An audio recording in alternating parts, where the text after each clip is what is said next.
Welcome everyone. Thank you all for joining today's session, M&A Trends and Outlook in Technology Services Industry under a special series on Road to NTLF. I'm Nirmala Palakrishnan, part of the research team at NASSCOM and your MC for today. In today's webinar, we will share key insights from our recent research with E&Y, followed by an interactive panel discussion with practice leaders on current and future M&A strategies for digital capability building. First and foremost, I would like to introduce the key dignitaries for today's event. Mr. Nitin Bhatt, Technology Sector Leader at E&Y. Nitin has more than 2 decades of global consulting experience in the areas of corporate governance, risk management, and business performance improvement. He advises tech sector executives on issues related to revenue acceleration and large deals, cost optimization, and tech-enabled transformation. Welcome, Nitin, to this session. Shivani Nagpal, partner with the investment banking practice at E&Y in India. Shivani specializes in the enterprise technology vertical. Shivani has over 24 years of deal-making experience and specialization in complex cross-border transactions. She has advised marquee M&A deals and capital raises. She's passionate about working with entrepreneurs and private equity investors in executing their value creation plans through effective capital strategy. Welcome, Shivani. Next is Ms. Sangeeta Gupta. She's a senior VP at NASSCOM. She has a number of key initiatives at NASSCOM that focuses on industry research, outreach, events, communication, as well as strategic priorities for NASSCOM.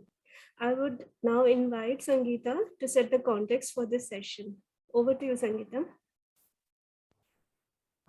Thank you so much, Nirmala, and a good evening and a good morning to all our participants who joined us from different parts of the world.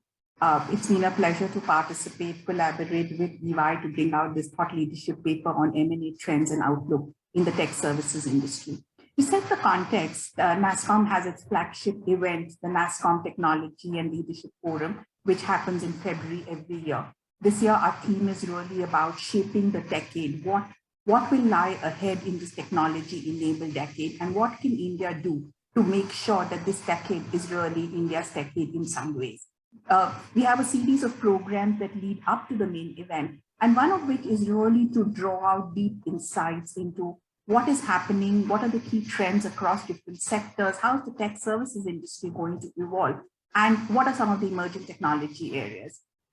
In this year, we've also partnered with E&Y to bring out a number of thought leadership papers. This is our second in the series, and we look forward to having a couple more for you before the end of the year. M&A is very important to India simply because it is the time when you want to accelerate digitalization and make sure that businesses can stay ahead. The report highlights certain key trends of what lies ahead. What will be the future? Where do we want to go from here? And what is really determining all the different stakeholders of the industry. So to kickstart the event, can I request Nitin and Shivani to join me in launching the report, and post which Shivani will be sharing the key highlights of the report.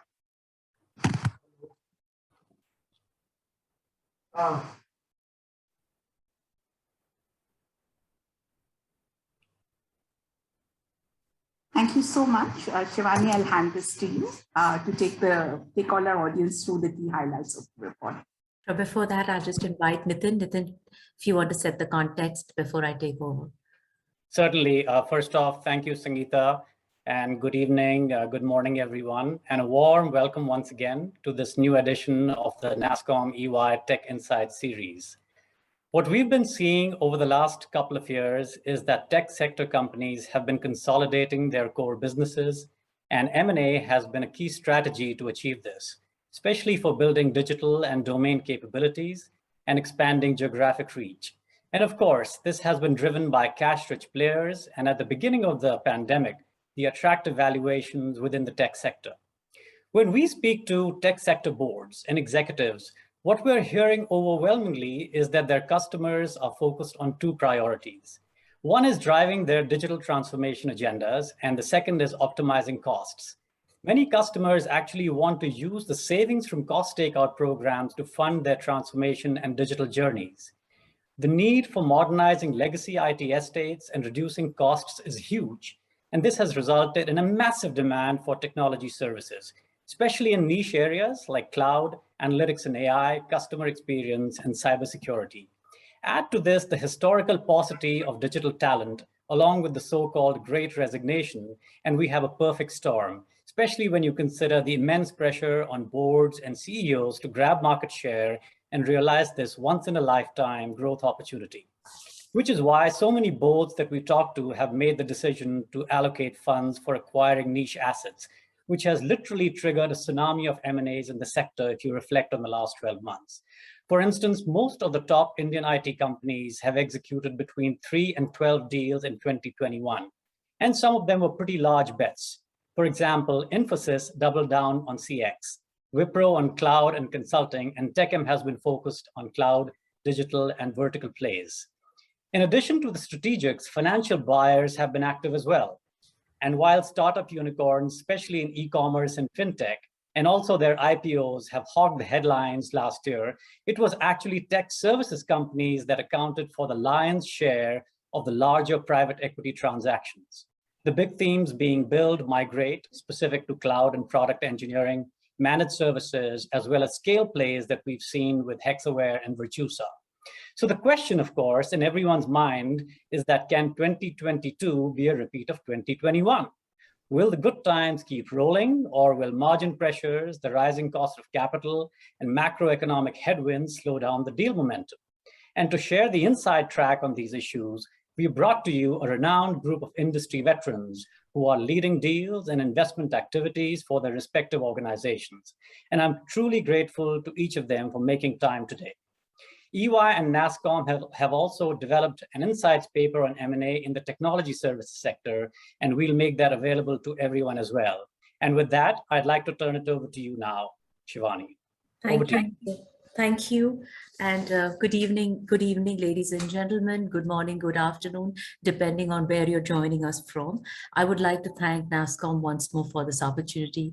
I do hope you find the thought leadership paper insightful, as well as thought-provoking. And if you have any feedback, do make it a point to share it with us.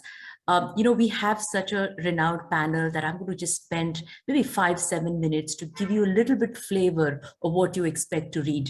And the key elements largely, and I'm going to share my screen because I have a short presentation. You know how we consultants are. We live and die by presentation. So I didn't want to disappoint you on that count for sure. Just give me 1 millisecond before I get my act together.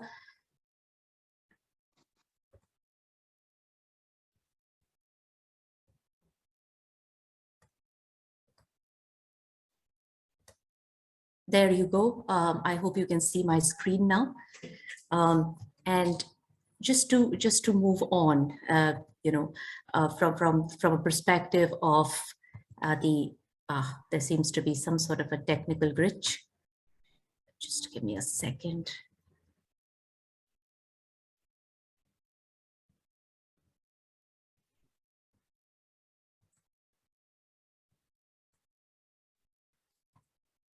Right, now we are on. Sorry for the technical issue. Really what stands out in the past 18 months, if you really look at it, is that the level of activity that we saw, and Nitin refers to it as a tsunami, and I couldn't think of another word, is the peak level of activities. And the dimension, when you look at M&A, is the value, the volume, the pace, the spread of the activity. And in all those counts, I think we saw significant level, which we describe as really high peak activity levels from an investment point of view. And what were the characteristics of this? If somebody says, what really stood out for us? Couple of things did. If you look at the strategics, they continue to be active buyers. But what was different is the broad-based participation across smaller tier companies to big tier companies. And we saw very, very broad participation in the industry. The activity wasn't really concentrated on a few pockets. If you look at private equity, and we've coined the word private equity influenced deals, because private equity has played across direct investments, portfolio roll-ups, and exits. And if you see the data on this slide itself, their role within the sector has continued to grow. They played active. You see the deal activity that the financial sponsors have been part of has gone up by 40-50% in its own right. And the other thing is that they've placed very big bets on the industry. So if you look at the $1 billion plus transactions, which were roughly about 10 of them, 6 were really executed by private equity. And that really brings in, as we call the new troopers or more enthusiastic troopers, and adds to the party. The other element was most of the bets were largely tuck-ins, except a few, large deals. But the number of large deals this year was higher than what we've seen in the past. And of course, this is the public market picture, private market picture, I beg your pardon. If you look at the public markets, they are at the levels we all know. But what really stood out, in our opinion, was the disproportionate premium that was being given to digital assets this time around. And I think the premium, based on our analysis, was somewhere in the range of, say, 4 times compared to large caps, 2 times compared to mid caps. So it's a significant premium. And what it did is it precipitated activity amongst mid-market players to say that they want to really access the capital markets. And that's opened up a new pool of capital and added, if you will, to the competition on the M&A side. If you really step back and say really what triggered this level of activity, to our minds, this level of activity is really defined by the fact that the IT services market is large and it continues to expand and grow. Digital within that is growing, and some of the statistics are in front of you. But the most important element is what I would say is the digital revolution, at the pace at which the demand surged. And to meet this outsized demand, what we noted was the strategics really needed to double down in terms of to ensure that they shorten their time to market, they increase the share of the market. Given the talent paucity as well, M&A became a very important lever to be able to participate in this outsized demand. And when it comes to private equity and really what drove their interest, both in terms of investments, roll-ups, or exits, what really stood out, and I'm here going to borrow from what I recently noted Frank D'Souza, who's set up Recognize, say, is that, this is a $2 trillion industry, ID services. And today it gets about 1/3 of investments compared to software, and it's 3 times the size. And therein lies the market opportunity. And that's how private equity really view it. I honestly couldn't have said it any better. And thank you, Frank, I'm borrowing your line here. But overall, I think these are some of the key elements and trends, other than, of course, cheaper capital, liquidity, that precipitated the action that we saw. Just, taking a little bit inside the hood view, right, of what happened with strategics. What did really strategics focus on? They've been super active. You can see some of the deal statistics. Nitin spoke about that. I believe that, the focus was on capabilities and significantly doubling down on everything cloud. So if you look at the cloud and digital engineering, if I add CX and data analytics to it, that constitutes the bulk of the activity that we see. We as EY have placed a couple of assets on the cloud side, on the data analytics side as well. The other dominant themes were around, and which I think is going to play out in the future, is really what we call as service automation and bringing in high degree of automation. And that really is what cloud is going to be all about, nearshore delivery given the talent issues. And this is really what I think is a flavor of where we've seen large strategics and overall in the industry place their bets. The data is in the report. I just like to share with you, some of the war rooms that we have been part of. And it was tremendous to see, strategics in terms of the focus, in terms of building an equation with the sellers in a hyper competitive market, being creative, the pace and the agility at which they were moving, and more interestingly playing a dual strategy of being opportunistic, participating in multiple processes, at the same time being very laser focused and going all in for their for assets in their desired area. So it was very interesting how multiple strategies and laser focus approach was really witnessed and playing out. If we move on to private equity, and I referred to this in earlier, but to me, three things really stand out. One is that really what makes private equity tick is really exits. And this year, especially in 2021, what we noted is the Ps witnessed some of their existing bets pay off handsomely. I think the return close to 7 to 10x. I mean, your guess is as good as mine in terms of the kind of returns on various opportunities. The options for exits really multiplied in terms of private markets and public. Interestingly, most private equities actually sold businesses to others. So that segment also was fairly buoyant.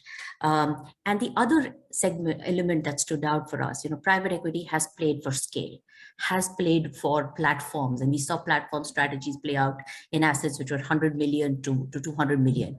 What we've started noticing is the aggregation play.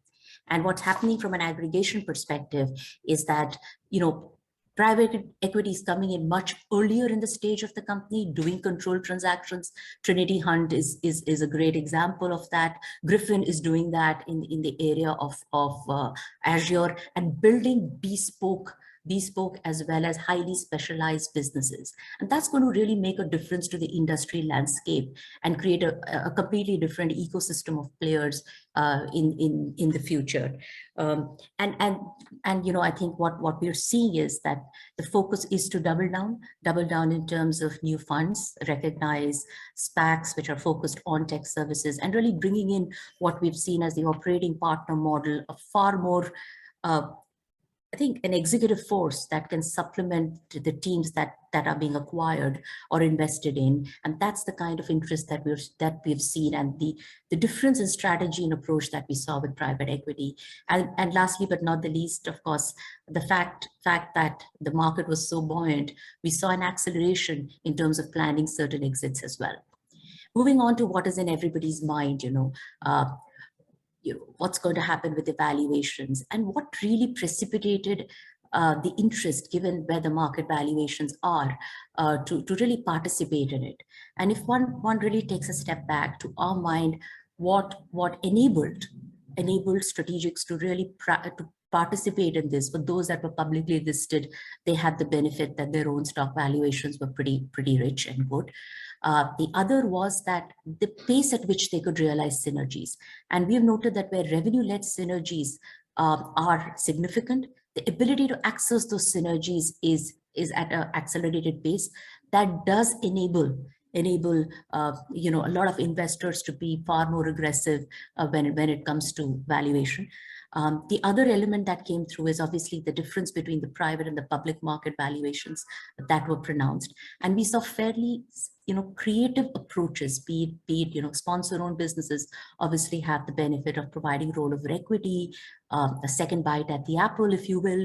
But we saw strategics as well being very aggressive in terms of upfront and creative earn-out deal structures to be able to be meaningful, besides really the softer aspects of spending time with entrepreneurs and getting them comfortable with the larger vision.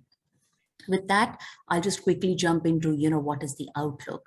There are tailwinds, headwinds, the market as to where it'll be headed is to be seen. But in our view, we think that the digital wave should be a significant tailwind, but a lot of the buyers, especially the strategics, are going to have to take a call on what technologies, because the technology landscape is and specifically on the software, on the cloud side, is morphing very fast. Which are the specific technology bets that they want to play and put, and therefore then cherry pick. On the valuation sides, I think there will be some moderation. We'll have to see, and we're waiting to see what the panel has to say. But I think differentiated asset will continue to command premiums. And it will continue to be a very favorable market for the sellers and those who are best to breed and can really focus on talent, engagement, and ring-fence their teams will be a desired lot. So with that, I'm going to really get to what the key part of this presentation, and invite our panelists to be part of the discussion. I'm going to just take a minute to introduce the panelists on the call. We have Vivek Agarwal. Vivek is the president for BFSI, Healthcare, and Corp Dev at Tech Mahindra. And as we just noted, that Vivek's had a home run. I think, Vivek, that you've done better than most sell-side bankers do. So congratulations on that. We have Anil. Anil is the global Corp Dev head for Wipro. Anil's placed some of the largest bets. So Anil, those moves. And Kapil is a managing director with Carlyle. And he's been a veteran in terms of tech investing and just made a very big bet in terms of Hexaware. He's on the board of the company as well. So thank you so much, gentlemen, for joining in. Shashank had a personal emergency, so he couldn't join, so we'll miss him today.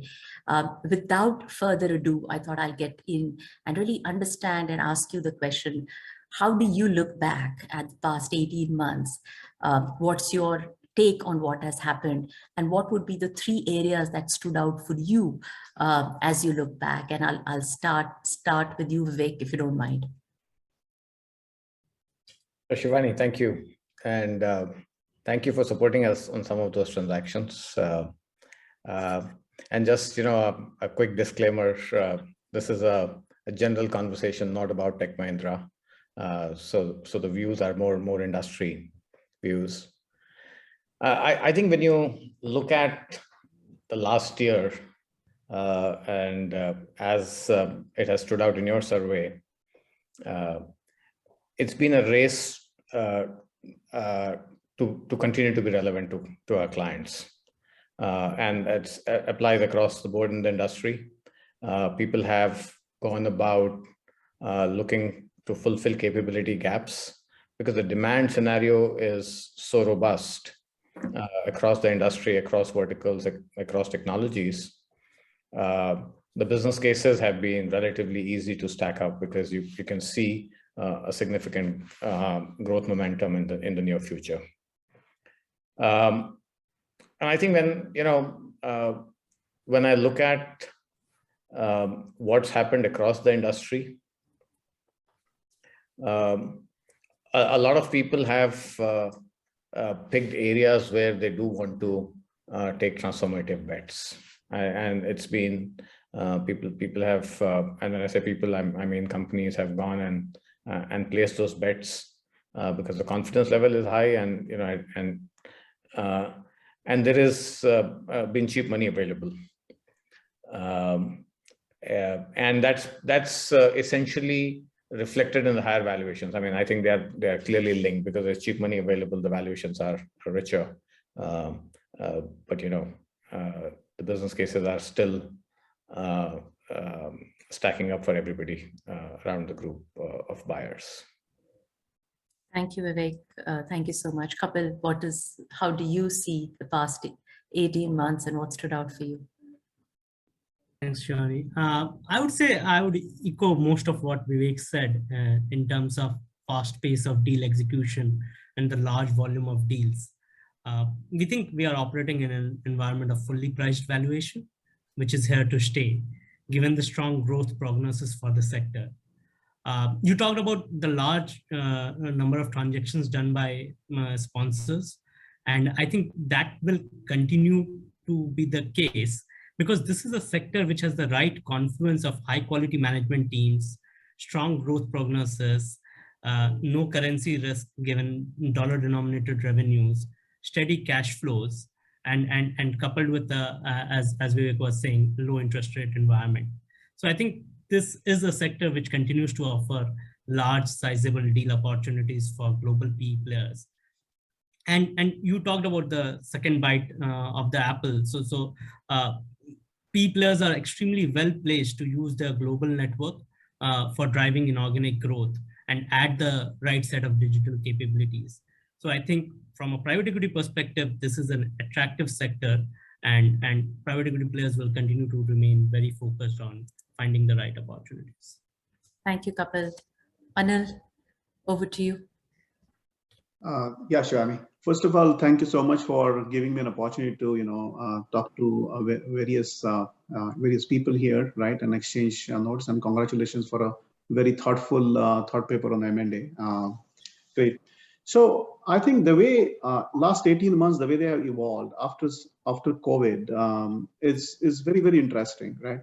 Most of our customers, as you say, they are in different domains, but one thread really, binds them together is that most of them are becoming a technology companies today, right? So banks are technology companies, whether you take an, utility company, you take, various new age customers that have come up who are building various platforms for their customers. There is a big, direct to consumer kind of organizations that have sprung up. And the whole world is definitely changing, right? In addition to that, CEOs have realized that it's very, very important that they reach to their customers directly in a very, very different ways, and not just the traditional ways that they had an access to the customers. And that really has brought a digital revolution, if I may say so, to the industry. And there was a lot of demand that was suppressed, maybe I will say for previous 3-4 years, which actually is come to fore and definitely driving a lot of demand in our industry today. And that has actually created an opportunity for various entrepreneurs, various new companies to basically go into the next league, and really grow their companies very well. It also has created a big demand for our own customers. And to fulfill that demand, I think we really need to enhance our capabilities. We need to get more people, more skills, and different type of areas we have to venture into. And all of that has created a great demand for the IT services industry. Thank you so much, Anil. And that's true. I think it was significantly demand led, and as Vivek said, there was a business case, and as Kapil mentioned that we've had, it's an attractive segment for private equity, so they've had a lot of investment and deal making interest in this segment. What has really happened, and I think what is unique for the last 12 to 18 months, is that the mid-market companies, the liquidity options for them have expanded meaningfully, be it M&A, be it IPO, be it SPAC. And Anil, as an industry veteran and a senior leader, if you had to advise, and we might have folks on this call who are really entrepreneurs, and say, how would you help them evaluate really what path they should take? And what would your guidance to them be in terms of evaluating and choosing between a private market liquidity option, public market liquidity option? Just love to understand what your guideline would be to them and counsel. Yeah, sure, Shivani. So I think it really depends on what are the objective of an entrepreneur in the next 2 to 3 years to get into a transaction, right? So that I think that's the most important aspect. That one, where your company is today and what are the broader objectives. So are you looking for an exit from the company and actually try to do something even bigger? That is your objective, or you see a great opportunity within your own enterprise and it requires a lot of investments and funding, and then actually you can grow the company very well. I think that could be an objective.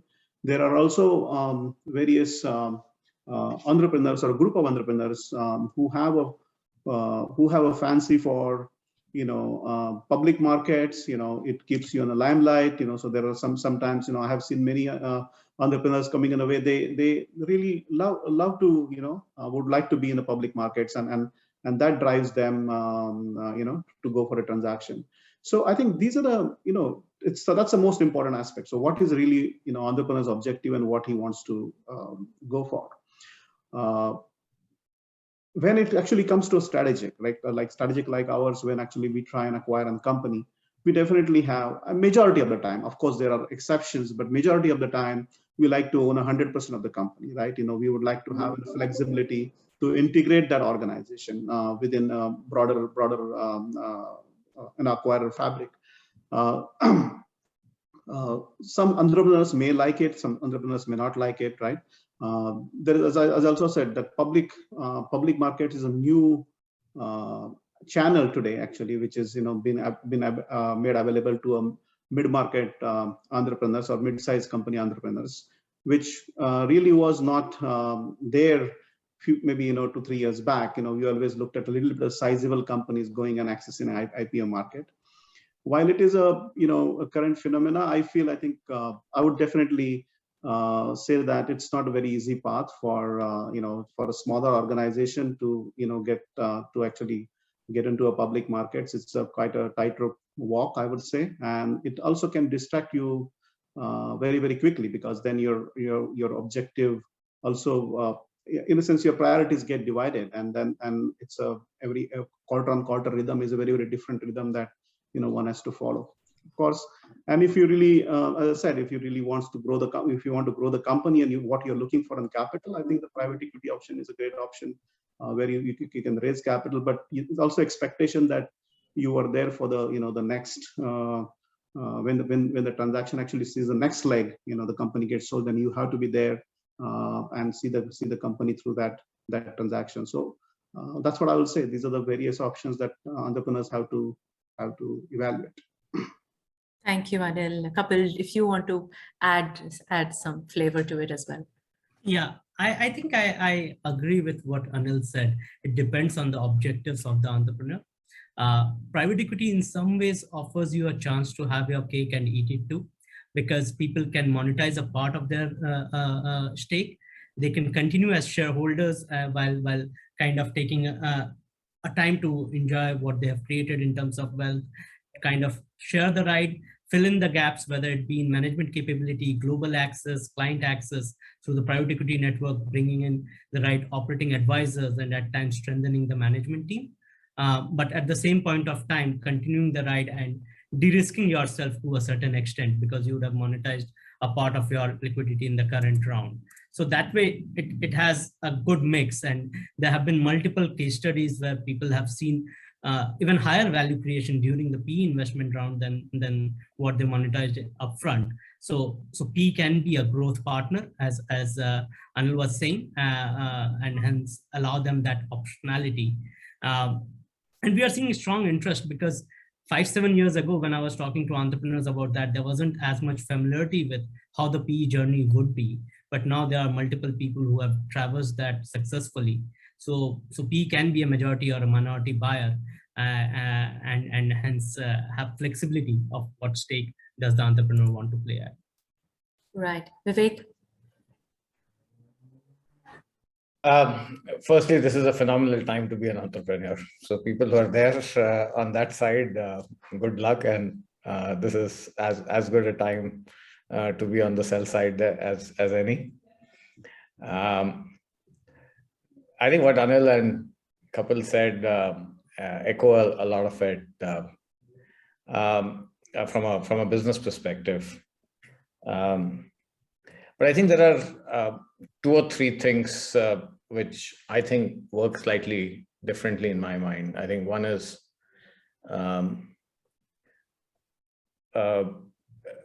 it's about motivations, and this is the softer motivations. Entrepreneurship at times is a very lonely job and profession. I mean,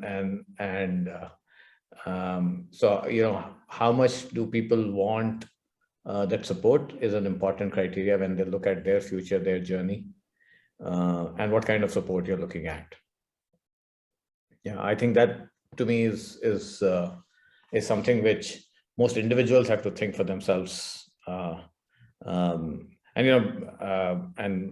I will go back to our experience that when we've spoken to entrepreneurs why they want to come to us rather than go to a private equity kind of a scenario is largely because they think they need the support, and then within strategics they look at cultural fit, etc. So I think that's an important one for them to consider.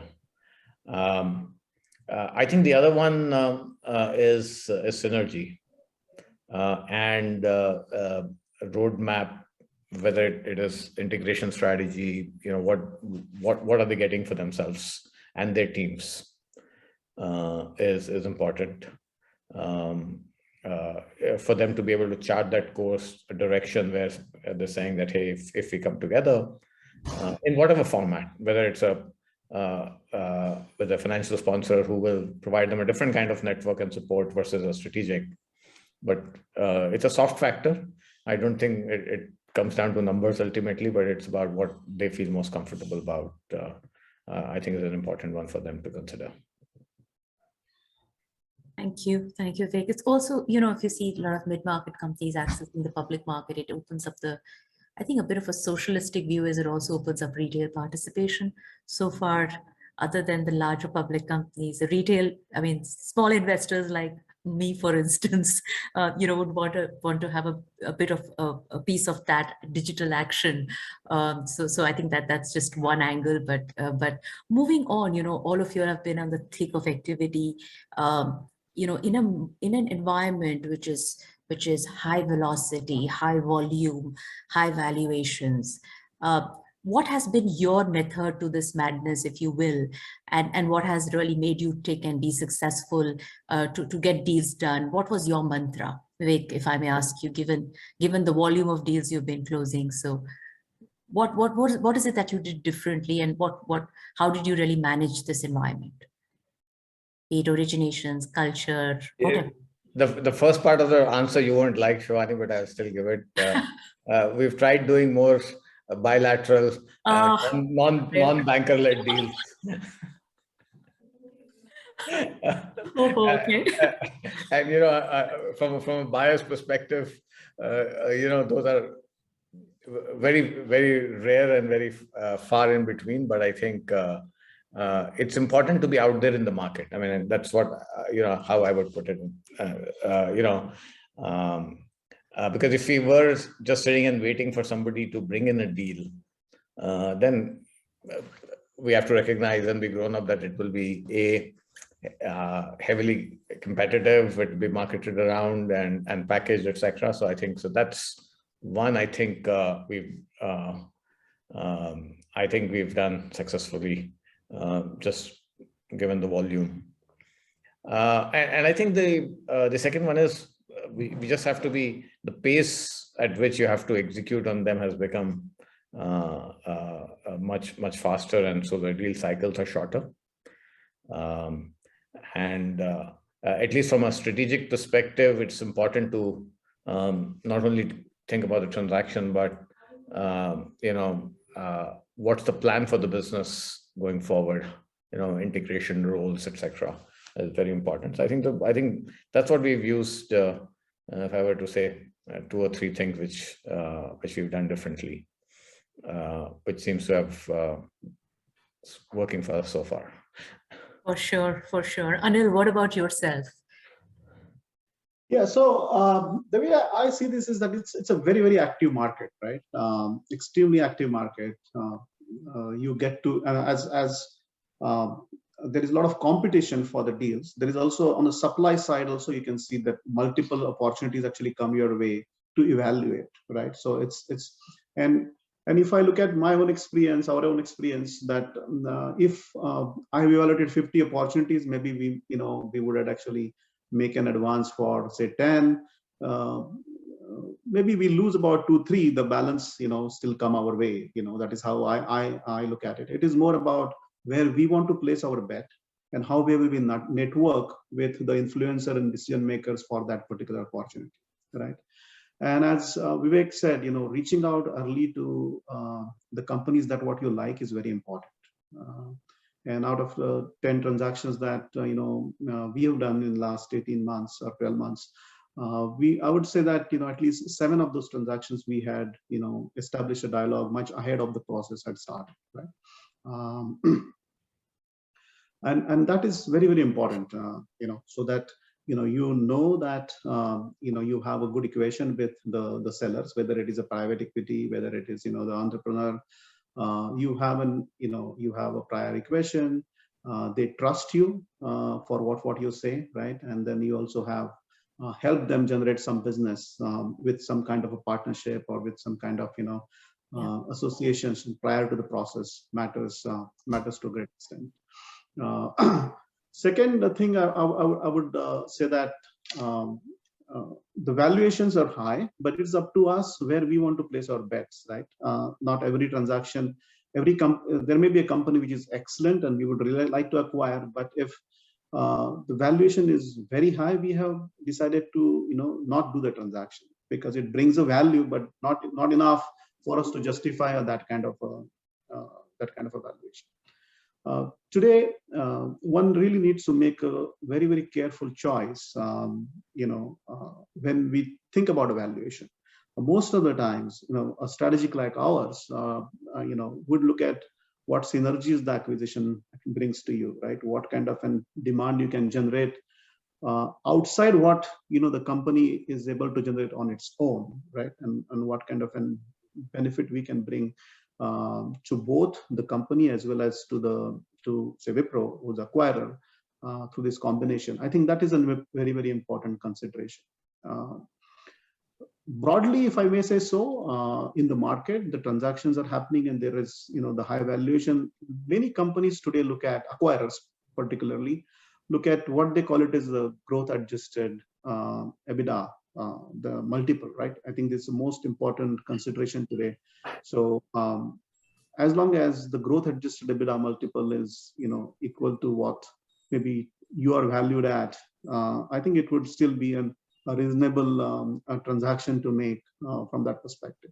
So depends on the area. There are certain areas which are extremely fast growing. You can have a little more appetite to pay for it because the growth in those areas is very, very high, right? And what kind of synergies that you can bring can also even, take that growth to a little bit of a higher layer, and that way we can justify the transactions. Thank you, Anil. Makes a lot of sense. Couple, both Vivek and Anil talked about large strategics being able to bring in the synergy lens. How have you literally coped with this volume, velocity, and valuations? And what is the private equity approach to it? One, I would echo what Anil and Vivek said. We also are trying to engage with entrepreneurs early on, before the deal comes to market. We are not really able to avoid a process, especially for large size deals, but being ready ahead does help because, as you said, the velocity has increased and hence you need to execute within a much shorter period of time. And what we are doing is that we are going much deeper within the sector, forming a view on what areas we want to play in, so that when a deal comes to market, we already have a strong view on what we want to play in. Ability to deploy right from the fund for larger deals and to do tuck-ins and smaller acquisitions through portfolio allows us to play through a wider spectrum of opportunities. And that allows us to see something across the spectrum and hence have a much deeper view that otherwise somebody with just a private equity landscape will have. The deals are fully priced at entry, given the competitive nature of the business. So we are trying to create value similar to the synergies that the strategics bring in. And we are able to bring in that through our network of operating advisors, portfolio opportunities. Just Carlyle portfolio spends close to $1 billion of IT spend a year. So we have that kind of synergy and demand that we can bring in. And finally, I think inorganic is part of the value creation thesis. And as I talked about, our global network of investment banker relationships in US and Europe allows us to kind of bring the right opportunities on that side as well. So yes, we are competing with strategics, and it's a tough market out there. Thank you so much. And I think the key question, which is also what Nitin asked, is do you believe is this party over in terms of deal volume, velocity? Do you think this is it's going to stabilize and there's going to be a range bound, or do you think this is just the beginning? And if I was to really get your views, keeping in mind the headwinds that exist, some of the tailwinds in terms of the industry, how would you call out, what should one expect in terms of activity levels and as well as from a valuation point of view? Kapil, if I may start with you. Yeah. So I would say a strong digital IT demand environment is here to stay for the next 5 to 7 years. As our CEO Q Song Lee says, every deal is a tech deal today. As earlier we discussed on this call, every business is going through a digital tech transformation. I also see it from a client side. I sit on the portfolio IT strategy committee for a couple of our portfolio companies. and the focus on digital has become quite large.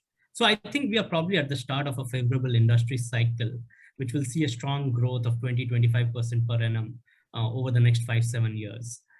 And what will happen is the strong players will emerge even stronger. So people who have the right digital capabilities with investments in cloud transformation, product engineering, AI, IoT, some of the areas that Nitin also mentioned will do really well. And we don't see any major risk of technology disruption out here. People who invest in the right talent engine will do well because talent will remain at a premium. And hence the shift is more towards capabilities than costs, even in the client's mind. So we think that the market will be dominated by well-run players with strong digital capabilities. Understood. Anil, what's your view on the crystal ball? Yeah, so technology universe is constantly moving, right? I think, and there is always a new technology, new areas that are actually coming, and there would be entrepreneurs who would want to take advantage of that and build their organizations, right? So there have been a lot of investments that have been happening, I would say, from 2014-15 onwards in some of the new technology areas, which are now actually coming to a good revenue, a reasonable revenue stage, companies with $40-50 million revenue, and those areas are really going to explode in next few years, right? So whether we talk about IoT, ITOT, conversions, whether we talk about how AI is really making a real difference in terms of bringing certain productivity, bringing certain benefits to how the technology actually is delivered to the customers. There are a lot of platforms that are actually being built around that. We're also talking now about the virtual world. A lot of metaverse investments are actually happening. I think there is enough and more innovation that is going around that will keep us on our toes and keep us busy in definitely next few years. If I say next 12 to 18 months in particular, I think the trend that or even next 2 to 3 years, the trend that is around the digital transformation is likely to continue, right? And will actually become more and more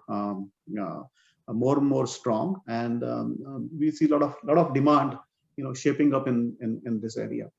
From a strategic like ours, it's always important that when do you buy versus build, right? So that's a very important.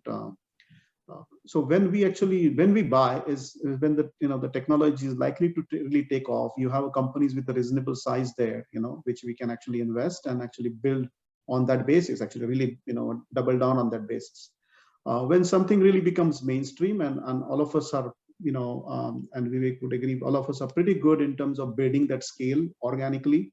Once we have some little bit of a critical mass, and then we really build the scale very well organically, right? So and hence you would always see us making very niche buys in some of these new age areas, and I think we will continue to do that. We also have some new geographies to grow, so we will also continue to make investments in some of the focus geographies that we would really like to even enhance our presence, and we do use M&A from that perspective too. Vivek, what do you think from an industry perspective? What is the next few years going to look like? And we actually have a question on that in the Q&A as well. So yeah, so I think from a deal momentum based perspective, I see no reason why that changes in the short and medium term, because as both Kapil and Anil said, there are enough evolving stuff. There is secular demand view. So all the positives, right? I think the only uncertainty, if I may say so, will revolve around interest rates, valuations, and that uncertainty. I mean, does that create challenges on trying to consummate deals, because people will start getting different views around valuation and returns. I mean, apart from that, I just don't see why anything should change from a momentum perspective. And I think, and the other thing which a lot of people will say is this a short-term phenomena on this uncertainty around inflation and hence interest rates going up, etc., or is this more systemic? I'm no economist, so I don't have a view on it. But that's the only other thing I would watch out for. Understood. Understood. Thank you so much. And we have a few minutes before we turn to the Q&A. What is interesting, and we saw that private equity, for instance, is playing a significant role as owners and operators of the business. That brings in a certain different dynamic in an industry. In terms of the talent, the business, the M&A and investment activity. And as participants in the industry, how do you perceive in an industry and the impact where a financially oriented player has significant play in the industry? Does that really change the dynamic of that industry in some form or shape? Vivek, your views? I think the one thing where it changes the dynamic is on talent to some extent, and Kapil alluded to this very deep management talent availability in this industry. So it does change dynamics on senior exec talent. I think the only other thing is how do you look at medium term versus long term? And I think it's patient capital and, more importantly, synergy available. It goes back to the discussion around what entrepreneurs should choose. I think that's one of the choices for them to make, right? Is this, the time horizon, how they think about it, and how do they want to build and inculcate something which they have seeded, yeah. Right. Kapil, what's your view? I know you're on the other side, so putting you in the spot here. Sorry about that, but just as a more dispassionate view. No, I think it brings in a degree of discipline because we owe a duty to our LPs to generate a certain degree of return. And we do that by the hard work of the portfolio management, right? So the senior management in those companies generates value. And hence it brings a level of discipline, whether it comes to deployment of capital for build versus buy, whether it comes to accountability on meeting certain targets that we have promised to our investment committees and hence to our LPs. And then we do every possible investment required, whether organic or inorganic, to enable the management to do that in terms of building the teams, putting up the new centers, buying the right capabilities, or building it out. Because while PE investors invest for a 4 to 6 year horizon, they need to create a company for a longer term, because the next buyer, whether it is a public market, a strategic, or a PE buyer, has to have the outlook for the next 5 or 10 years. So while we sit on the board and think of meeting short-term targets, we can't lose the sight of a longer term, because companies exist even outside our investment horizon and they need to flourish and prosper.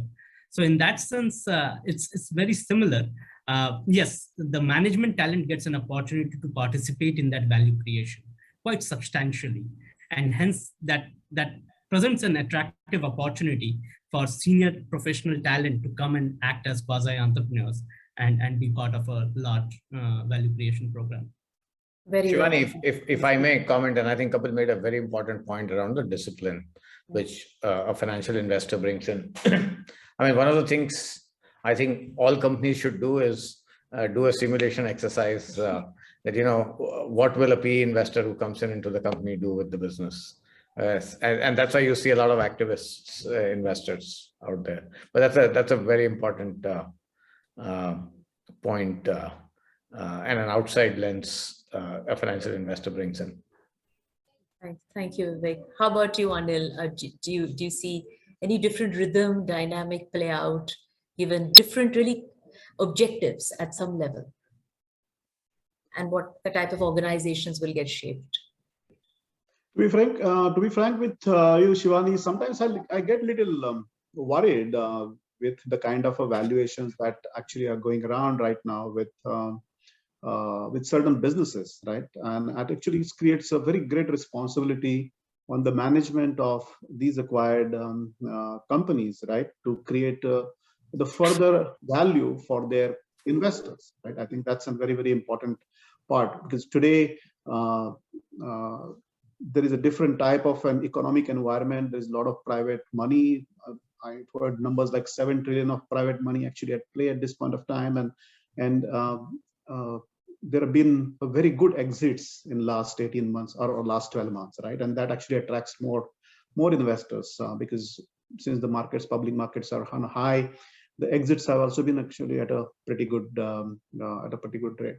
So it does worry me, how would really the next transaction and a transaction after that would actually really happen when investments do get made at such a high multiples, right? As long as the demand environment remains strong and the company stays focused on execution, I think there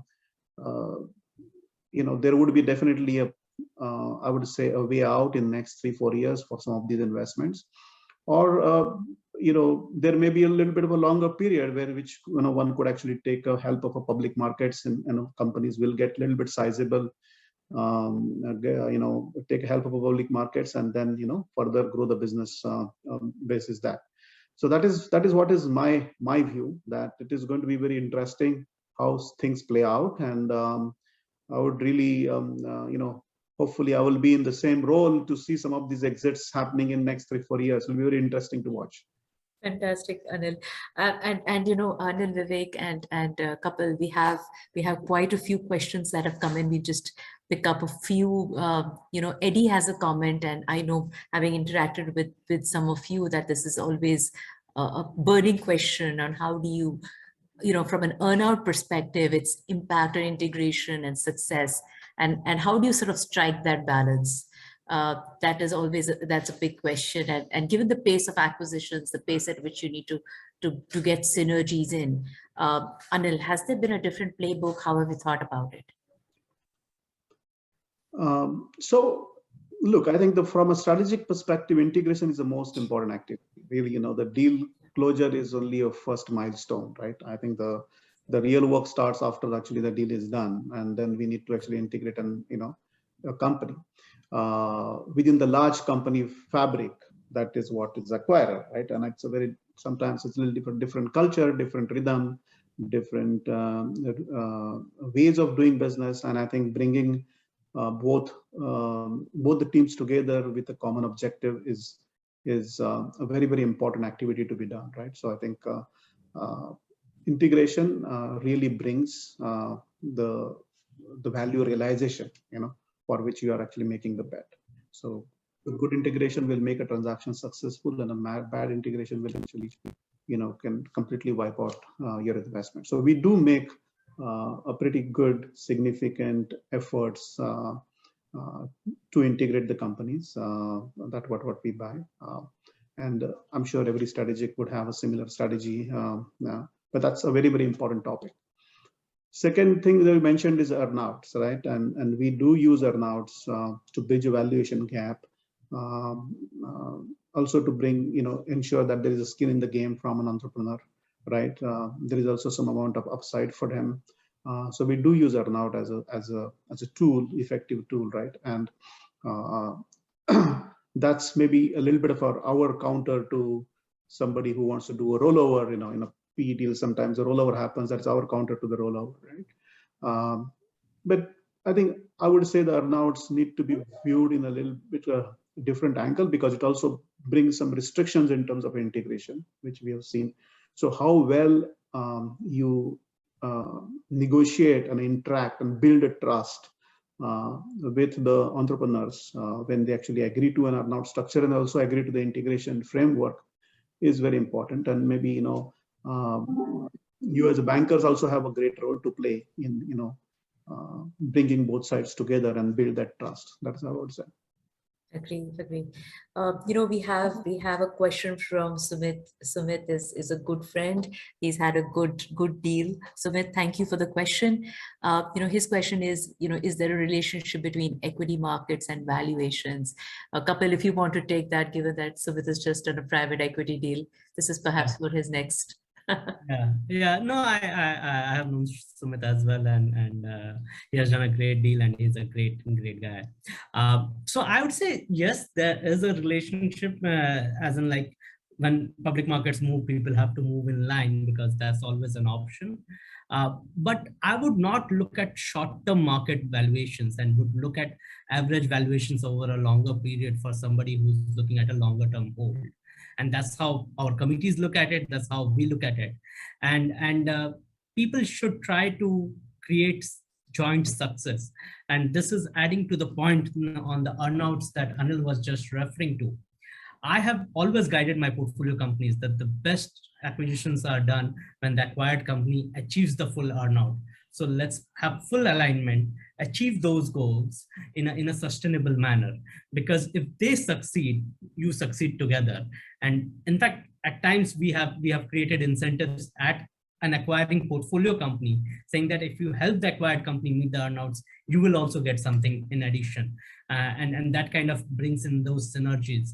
And to Sumit's question on valuation, I think valuations will remain high. One has to then create a joint path of success from the point of entry. Got it. Thank you. We have a number of questions, and for the audience, we'll try and answer them offline. I think we are at the top of the hour. I do want to thank NASSCOM, but more importantly, Anil, it is early in the morning. Thank you for making time. It's busy time, results time coming up for some of you. For Vivek specifically, Kapil, thank you so much. This was fabulous, at least from my perspective. Look forward to more deal making to everybody on this call. And till we meet again, anything, just last few words, Kapil and Anil, before we sign off. No, thanks for having me here. It was a pleasure talking to you, and wish everyone a very great year ahead. Thank you, Anil. Thank you, Shivani and NASSCOM for organizing this. It was, it was good to interact with, Kapil and Vivek and you on this forum. Wish you all a good evening and a good day to people who are in the US. Thank you, Anil. Thank you, Sangeeta, Nitin, and thank you to the audience as well, and all the participants. Look forward to being in touch. Nitin, Sangeeta. Thank you, Shivani. Thank you, panelists. Nitin, you would like to say something? A big thank you to all the panelists and all those who joined. Thank you so much, and look out for the next edition of our Tech Insights series that will be coming up shortly.